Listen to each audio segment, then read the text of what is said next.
জয় গুরু। বন্দে পুরুষোত্তমম।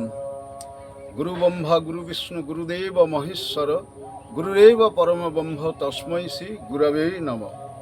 সকলকে আমার ইষ্টানুগ শ্রদ্ধা ভক্তি ভালোবাসা জানিয়ে আজকে ঠাকুরের অমৃত নিসন্ধি বিবাহ ব্যবস্থা, এই বিবাহ ব্যবস্থার উপরে আমাদের সমাজের সমস্ত কিছু নির্ভর করছে। তো শ্রী শ্রী ঠাকুর তাই ছড়ার মধ্যে বলেছেন যে উন্নয়ন আর সুপ্রজনন এই তো বিয়ের মূল, যেমনি তেমনি করে বিয়ে করিস না কো ভুল। তাহলে উন্নয়ন আর সুপ্রজনন এই দুটি আমাদের কামনাকে পূরণ করে বিবাহের মধ্যে দিয়ে, এবং সুজননের সুসন্তান আবির্ভূত হয়। আরও ঠাকুর বাণী দিয়েছেন, শাসন সংস্থা যেমনই হোক যাতে মাথা ঘামাও না, যৌন ব্যাপার শুদ্ধ না হলে দেশের জীবন টিকবে না। এই যৌনাচার বিবাহের মধ্যে দিয়ে, শুদ্ধ যৌনাচারের মধ্যে দিয়ে সুসন্তান আবির্ভূত হয়। শ্রী শ্রী ঠাকুর বাণীতে আরও বলেছেন যে অনুলোমে বাড়াই ঝাঁঝ, প্রতিলোমে কুপকাত। প্রতিলোমে কুপকাত, এই প্রতিলোম কি, অনুলোম কি, এবং সবর্ণ বিবাহ কি? এই বিবাহ যে আছে, সবর্ণ বিবাহ, অনুলোম বিবাহ এবং প্রতিলোম বিবাহ। সবর্ণ বর্ণে, একই বর্ণের বিপ্র বিপ্র, ক্ষত্রিয় ক্ষত্রিয়, বৈশ্য বৈশ্য, শূদ্র শূদ্রের মধ্যে যে বিয়ে হয় সেটাকে সবর্ণ বিবাহ বলছে, এবং সাম্য বিয়ে। এবং তাতে বর্ণ, বংশ, গোত্র, স্বাস্থ্য, বয়সের যে ফ্যাক্টর আছে সেই ফ্যাক্টরগুলো থাকতে হবে, সেগুলো সবর্ণ বিবাহ। এগুলো মঙ্গল পশু অনেকটা, এবং বয়সের ডিস্টেন্স থাকবে। এবং বিপ্র বিপ্র যেটা হয় সেটাও কিন্তু এই যে চার বর্ণের মধ্যে যেগুলো বর্ণে বর্ণে বিয়েটা হয় সেগুলোকে সবর্ণ বিবাহ বলছে। আর যেগুলো মানে ভিন্ন বর্ণে বিবাহ হয়, ভিন্ন বর্ণে বিবাহ একমাত্র বিপ্র এবং ক্ষত্রিয়, বৈশ্য, এই তিন বর্ণই হচ্ছে ভিন্ন। অসবর্ণ বিবাহ করতে পারতো, অসবর্ণ বিবাহ বলছে যেগুলো ভিন্ন বর্ণের সঙ্গে একটা ভিন্ন বর্ণের বিবাহ অসবর্ণ, সে তার বর্ণের নিচের থাকের বর্ণকে বিয়ে করতে পারে। যেমন বিপ্র শূদ্র জাতিকা নিতে পারে, এবং বিপ্র হচ্ছে বৈশ্য নিতে পারে, এবং ক্ষত্রিয় কোনো জাতিকাকে বিয়ে করতে পারে মেয়ে। তাহলে এইগুলো হচ্ছে অসবর্ণ বিবাহ। এই বিবাহগুলো আগে প্রচলিত ছিল, এখন উঠে গেছে। তো এই বিবাহ করার আগে, এই অসবর্ণ বিয়ে করার আগে সবর্ণ বিয়ে করতে হতো। যে বহু বিবাহ প্রচলিত ছিল তাতে সেকেন্ড ম্যারেজ, প্রথম বিবাহ পরে এই বিবাহগুলো প্রচলিত ছিল সমাজে, নানা রকম মানুষের আমদানি করার জন্য, এবং শুভ মস্তিষ্কের এবং প্রয়োজনীয় সংস্কার সম্পন্ন মানুষের। তো শ্রী শ্রী ঠাকুর বলছেন, অনুলোমে বাড়াই ঝাঁঝ, প্রতিলোমে কুপকাত। এই অনুলোম বিবাহের মধ্যে দিয়ে সন্তান সন্ততি খুব ঝাঁঝি এবং উন্নত মানের প্রগতিপরায়ণ মানুষের আবির্ভাব ঘটানো যায়। আমি সংক্ষেপে বলে যাচ্ছি, বিস্তারিত আলোচনা করতে গেলে ভিডিও অনেক হয়ে যাবে। তো এই এবং প্রতিলোম বিবাহটা কি? সবর্ণের মধ্যে বিবাহ সবর্ণ গেল।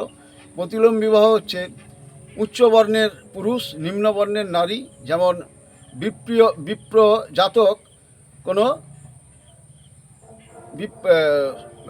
আপনার শূদ্র জাতক কোনো বিপ্র জাতিকাকে, শূদ্র জাতক কোনো বিপ্র জাতিকাকে, এবং বৈশ্য জাতিকাকে এবং ক্ষত্রিয় জাতিকাকে বিবাহ করতে পারবে না। একমাত্র শূদ্রদের অনুলোম বিবাহ নাই, বাকি তিন বর্ণের অনুলোম বিবাহ আছে। তো বিপ্র, ক্ষত্রিয়, বৈশ্য, এদের এই তিন বর্ণের অনুলোম বিবাহ হতে পারে। আর বৈশ্যদের কিন্তু, শূদ্রদের কিন্তু অনুলোম বিবাহ নাই। তো এইভাবে যে অনুলোম অসবর্ণের বিবাহে অনুলোমে বাড়ায় ঝাঁঝি সন্তান উৎপাদনের জন্য এবং প্রগতিপরায়ণ সন্তান উৎপাদনের জন্য ঋষিরা সেইভাবে বিবাহ দিতেন। সেটা অনুলোম অসবর্ণ। আর প্রতিলোম বিবাহ কাকে বলে? না, প্রতিলোম বিবাহ হচ্ছে উচ্চবর্ণের পুরুষ, নিম্নবর্ণের নারী। যদি কোনো শূদ্র যদি কোনো বিপ্র কন্যাকে বিয়ে করে, শূদ্র জাতক যদি বিপ্র কন্যাকে বিয়ে করে, সেটা হবে ঘোর প্রতিলোম। এবং প্রতিলোমের আবার অনেকগুলো ফ্যাক্টর, শুধু অসবর্ণ এবং নিম্নবর্ণের পুরুষকে উচ্চবর্ণের নারীরা বিয়ে করলেই যে প্রতিলোম হয় তা নয়। এবং বয়সের ফ্যাক্টর এবং আপনার গিয়ে বয়সের ফ্যাক্টর তো থাকেই, তার সঙ্গে তার কুলো কৃষ্টিগত বৈশিষ্ট্যের অমিল থাকলেও সেখানে কিন্তু প্রতিলোম হয়। এবং বয়সের ইকুয়ালিটি হলেও একটা প্রতিলোম হয়, এগুলো আংশিক প্রতিলোম, ঘোর প্রতিলোম। কিন্তু অসবর্ণ উচ্চবর্ণের নারী নিম্নবর্ণের পুরুষ হলেই কিন্তু সেটাকে প্রতিলোম বলা হচ্ছে। তো এই প্রতিলোম বিবাহ প্রসঙ্গে শ্রী শ্রী ঠাকুর আলোচনা প্রসঙ্গে বহু জায়গায় বলেছেন যে প্রতিলোম বিবাহ কাকে বলে। নিম্নবর্ণ বা নিকৃষ্ট সংস্কার সম্পন্ন পুরুষের সাথে উচ্চবর্ণ বা নিকৃষ্ট সংস্কার সম্পন্ন নারীর বিবাহকে প্রতিলোম বলা হয়। প্রতিলোম কাকে বলে না, নিম্নবর্ণ বা নিকৃষ্ট সংস্কার সম্পন্ন পুরুষের সাথে উচ্চবর্ণ বা উৎকৃষ্ট সংস্কার সম্পন্ন নারীর বিবাহকে প্রতিলোম বলা হয়। শ্রী শ্রী ঠাকুর উদাহরণ দিয়ে বললেন, একটা বামুনের মেয়েকে যদি একটা ক্ষত্রিয় বা বৈশ্যের ছেলে বিয়ে করে তাহলে ওই সংস্কার নষ্ট হয়ে যায়, এটা প্রতিলোম। দ্বীপরক্ষী চতুর্থ খণ্ড এবং চতুর্থ খণ্ডে এটি বলেছেন 27/1/1959 সালে। প্রতিলোমের সংস্কার ভেঙে যায় কিভাবে ও এতে কি হয়। হায়ার কালচারের ওভামের উন্নত কৃষ্টির ডিম্বকোষের মধ্যে যদি লোয়ার কালচারের স্পার্ম নিকৃষ্ট কৃষ্টির শুক্রকীট যায় তাহলে ওটা ভেঙে যাবে, সেটা হলো প্রতিলোম। প্রতিলোম সন্তান তোমার কৃষ্টির বিরুদ্ধে যাবে। দ্বীপরক্ষী চতুর্থ খণ্ড 23/12/1958। বর্ণাশ্রম কি আজও চালাবার প্রয়োজন আছে? কারণ অনেকে বর্ণাশ্রমকে সেকেলে মনে করে। উত্তর, সত্যযুগের কাঁঠাল গাছ কি আজকের দিনে ডালিম গাছ হয়ে গেছে? সেটা হয়ে যায়নি। তেমনি এটাও একে বাদ দেওয়া যাবেনি। এটা পুরো বিজ্ঞানের উপর প্রতিষ্ঠিত। বিজ্ঞানের মধ্যে সেকেলে একেলে বলে কিছু নেই। ট্রুথ ইজ ট্রুথ, সত্য সত্যই, ফ্যাক্ট ইজ ফ্যাক্ট, তথ্য তথ্যই। তা আপনি আমি মানি বা না মানি। আলোচনা প্রসঙ্গ 8 খণ্ডের 16/12/1946 সালে। শরৎদাস, সবই যখন ব্রহ্ম তখন প্রতিলোম বিবাহের দোষ কী? শ্রী শ্রী ঠাকুর, প্রজননের একটা বিধি আছে, সেই বিধির ব্যর্থ হলে জাতককে তেমন তার ফলভোগ করতে হয়, তার পরিবেশকেও তেমনি তার ফলভোগ করতে হয়। অন্তর্জগতে সে এক অভিশপ্ত জীবন বহন করে চলে। জৈবিক সংস্কৃতির গোলমালে মানুষকে যে কী কষ্ট পেতে হয় তা ভুক্তভোগী মাত্রই বোঝে। প্রশ্ন, প্রতিলোম বিবাহে স্বামীর প্রতি স্ত্রীর যদি শ্রদ্ধা থাকে, মিল থাকে, তাহলে কি সেখানে সন্তান ভালো হবে না? উত্তর, উচ্চবর্ণের মেয়ে নিম্নবর্ণের ছেলের সঙ্গে বিয়ে হলে সেখানে হাজব্যান্ডের স্বামীর উপর শ্রদ্ধা থাকতেই পারে না, বহু গণ্ডগোলের সৃষ্টি হয়। অনেক ক্ষেত্রে শোনা যায় যে স্বামীর প্রতি বিদ্বেষবশত সন্তানকে মা কুত্তা বাচ্চাও বলে থাকে। আর মূলগত অমিল যেখানে, মনের মিলও সেখানে হয় বলে মনে হয় না। মন তো শরীর, জীবন, কুল প্রবাহিত সুসংস্কার, ঐতিহ্য, কৃষ্টি ইত্যাদিকে বাদ দিয়ে নয়। তাছাড়া স্বামী স্ত্রীর মিল বলতে পরস্পরকে স্বভাব ও ভালো লাগার ব্যাপার আছে, শুধু পোশাকি মিল হলে হবে না। যাদের অনুলোম প্রতিলোম সম্বন্ধে কোনো ধারণা নেই, সেখানে প্রতিলোম হলে কি ক্ষতি হবে? উত্তর, বিরুদ্ধ সংযোগ ঘটায় বায়োলজিক্যাল প্ল্যান। জীববিজ্ঞানগত স্তরে যেসব অ্যাকশন রিয়াকশান ক্রিয়া প্রতিক্রিয়া হবার তা হয়ই, সন্তান সন্ততিও ভালো হয় না। প্রতিলোম বিয়ের ফল অনেক সময় ভালো বলে মনে হয়। বাইরেটা গুড নেচার, শিষ্ট স্বভাবযুক্ত হলেও ইন্টেরিয়র অন্তরে কিন্তু কুটিল হয়। প্রফুল্ল, প্রতিলোম সন্তানদের কেউ লেখাপড়ায় খুব কৃতি হয়, তা সম্ভব হয় কী করে? শ্রী শ্রী ঠাকুর, তা হবে না কেন? ওটা তো আর শিক্ষা নয়। শিক্ষা অর্থাৎ সুনিয়ন্ত্রিত চরিত্র গঠন ও প্রবৃত্তি প্রলোভন জয় করা, কৃষ্টির প্রতি সুনিষ্ঠ হওয়া ইত্যাদি ব্যাপারে দৃষ্টিকোণ থেকে দেখতে পাবে, সেই দিক দিয়ে এদের অগ্রগতি হবে কমই। প্রফুল্ল, ডিগ্রিগত শিক্ষাও তো তাদের বিশেষ উন্নতি হওয়া উচিত না। শ্রী শ্রী ঠাকুর, একটা বানরকেও তো কত কিছু শেখানো যায়, তাতে কি বানরের বানরত্ব ঘুচে যায়? সুরেঙ্গ, আমাদের পরিচিত একজন বড় ডাক্তার প্রতিলোম বিয়ে করেছে, তার ছেলেরা তো খুব এডুকেটেড, শিক্ষিত। শ্রী শ্রী ঠাকুর এডুকেটেড, শিক্ষিত কও কেন, লিটারেটেড, লেখাপড়া জানা কইতে পারো, তারা শ্রদ্ধাহীন কৃষ্টিহারা হবেই, তাদের যোগাবেগ কম থাকে, অকামের গুরু ঠাকুর তারা। ঘরে যে দেখো ছুচোর কীর্তন। অমূল্যদা, কিন্তু প্রতিলোমীদের নিজেদের একটা বৃদ্ধিমুখী চলন থাকবে তো। শ্রী শ্রী ঠাকুর তা আছে। সেটা কি? সে নিজে বাঁচতে চায় অপরকে মেরেও, সে ভাবে অপরকে নিকেশ করেও তার জীবনের সত্তা ঠিক রাখতে। আর ব্রাহ্মী সত্তার লক্ষণই হলো সে নিজে থাকতে চায়, সাথে সাথে চাই সবাই বাঁচুক, বাড়ুক, থাকুক। আপনি বলেন একই বর্ণের মধ্যেও সদবংশের কন্যা অসৎ বংশের ঘরে দিলে প্রতিলোম হয়, তাহলে অসৎ বংশের সংস্কার ধরার উপায় কি? যাতে করে সেই লক্ষণ জানা থাকলে বিয়ের আগে ভাগে সতর্ক থাকা যায়। এক বর্ণের মধ্যেও বড় বংশের মেয়ে ছোট বংশের ছেলেকে দিলে তাতেও প্রতিলোম হয়। একই বর্ণের মধ্যে বড় বংশের মেয়ে ছোট বংশের ছেলেকে দিলে তাতেও প্রতিলোম হয়। সৎবংশ অসৎ বংশের মধ্যে কতগুলি চরিত্রগত লক্ষণ আছে।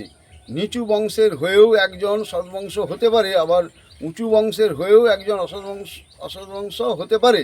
এবং অসৎ বংশের প্রধান দোষ হলো তারা কাউকে শ্রদ্ধা করতে পারে না। একটু খেয়াল করলেই সব সংস্কার বোঝা যায়। তাই মেয়ের বিয়ে দিতে গেলেই দেখতে হবে ছেলে উঁচু সৎবংশজ কিনা, এ না হলে প্রতিলোম হলেই সর্বনাশ। সৎবংশজ তো অন্যায় চোখে পড়ে। উত্তর: সৎবংশজাত কোনো লোক অন্যায় করলেও সাধারণত তারা অন্তরে সেজন্য একটা জ্বালা বা ব্যথা কান্না লেগেই থাকে। তাই তার পরিবর্তন যে কোনো মুহূর্তে হতে পারে, কিন্তু এদের পরিবর্তন সহজে হবার নয়। শরদ্দা, আপনি তো বলেন প্রতিলোমে কুপকাত, বিশ্বাসঘাতক বংশপাত। বংশপাতের দুটো মানে আছে, একটা হচ্ছে ধ্বংস হয়ে যাওয়া, আর একটা হচ্ছে অধোগতি লাভ করা। পাদ মানেই পতন। আগের দিনে আমাদের বুদ্ধি ছিল চারিদিক থেকে আমাদের সত্তাপোষণী সব কিছু নিয়ে নিজেরা সমৃদ্ধ হওয়া। বংশপাত মানে অরিজিনাল পিওর থ্রেট এবং পারভার্টেড অ্যান্ড লস্ট, মূল পবিত্র গুণ বিকৃত এবং লুপ্ত। আর এতে যে প্রকৃতি হয় তার দরুনই পরিণামে নিপাত হয়। প্রতিলোম বিয়ের ফলে পুরুষের গঠন, গুণপ্রকৃতি ও বৈশিষ্ট্য মাঠে মারা পড়বে। তার বৈশিষ্ট্যটারও একটা প্রয়োজন আছে দুনিয়া তা হারাবে। আবার তার সন্তান হবে পরিধ্বংসী, তাকে দিয়ে জীবন বৃদ্ধি ও সংহতি বিধ্বস্ত হবেই। প্রতিলোম সন্তানরা সংহত হতে পারে না কেন? সংহত হতে গেলে আদর্শের কাছে, নীতির কাছে যদি নতি না থাকে তাহলে তা হবে কি করে? পিতামাতা যেখানে আদর্শ নীতির প্রতি বিশ্বাসঘাতকতা করে, সন্তানের কাছ থেকে সেখানে কি আশা করা যেতে পারে? প্রশ্ন: প্রতিলোম সন্তানরা কি খুব স্বার্থপর হয়? প্রতিলোম বিবাহ হলে সন্ততি মুরগির মতো অবস্থা হয়। একটাকে কাটলে একটা মনে করে ওকে কাটলো, তাতে আমার কি, এইভাবে সে প্রত্যেকেই কাটা পড়ে, তা আর বোঝে না। অতটুকু দূরদৃষ্টি থাকে না, থাকবে কি করে? স্বার্থান্ধ হলে স্বার্থের পরিপূরণ হয় যাতে, তা আর মানুষ করতে পারে না। স্বার্থান্ধ হওয়া মানে নিজের স্বার্থের বিরুদ্ধে চলা, ওকেই বলে অবসেশন বা অভিভূতি।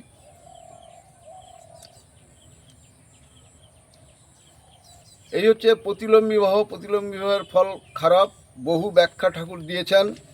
এই প্রতিলোম সম্পর্কে আজকে দেদার মানুষ গা ঢালা দিয়ে চলছে। যেন তেন প্রকারানো, বয়স হয়ে গেলেই একটু উপায় করতে শিখলেই তারা যাকে তাকে ধরে বিয়ে করে ফেলছে, আর মেয়ের বাবারাও অজ্ঞতাবশত দিয়ে ফেলছে।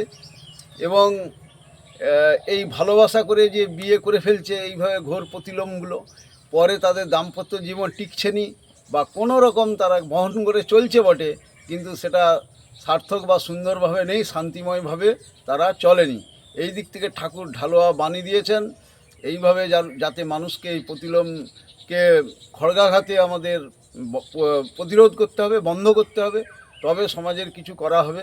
তাই আমরা আমাদের প্রত্যেক পরিবার যাতে এই সবর্ণ বিবাহ এবং অসবর্ণ অনুলোম বিবাহ এগুলো প্রচলিত হয় সমাজে, এবং আমরা যাতে আমাদের ভবিষ্যৎ চিন্তা করে এবং প্রজন্মের দিকে চিন্তা করে আমাদের গুণগোষ্ঠী যেমন উন্নয়ন আর সুপ্রজনন এই তো বিয়ের মূল, যেমনি তেমনি করে বিয়ে করিস না কবুল, এই বিবাহকে সঠিকভাবে আমাদেরকে পরিচালিত করতে হবে।